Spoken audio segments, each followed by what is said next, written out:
Сәлем достар, сіздермен шоу-бизнес арнасы маған тіркеліп, қазақша контентті қолдап, видеоны соңына дейін қараңыздар.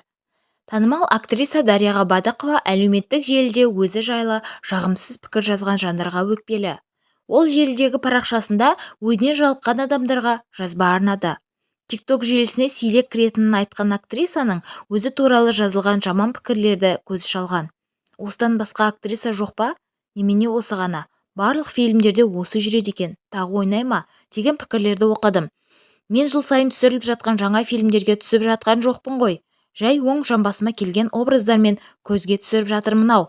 Тек топовый фильм, сериалдарға түсем десем, қолымнан келгенше таңдап түсіп жатырмын.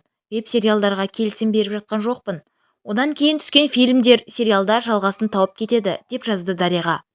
Өнер иесі халықтың көзіне жиі түсуінің себебін айтты. Көзге түсетіндей денем бар, күлкім бар, есте сақталатындай образдар бар. Бастысы осы-ақ дегенді айтпаңдаршы. Бадықова көп емес қой құрсын. Мені құртып не қылайын дедіңдер. Қандай зияным тиіп жатыр? Көздеріңізге сонша күйік болмаған шығармын, деп өкпе-назын жеткізді актриса. Желі қолданушылар да актрисаның өзі ісінің маманы екенін айтып, мақтау сөздерін аямады. Харизмаңызбен есте қаласыз. Шынайы ойнағаныңыз үшін жақсы көреміз. Фильмдерді сіз үшін ғана көреміз. Сіз талантты заманауи актрисасыз. Сіздің образдарыңыз ұнайды. Жұрттың сөзіне мән бермеңіз, деп жазды желідегілер. Ал сіздердің Дарьяға Бадықова жайлы ой пікірлеріңіз қалай? Комментарияға міндетті түрде жаза кетіңіздер.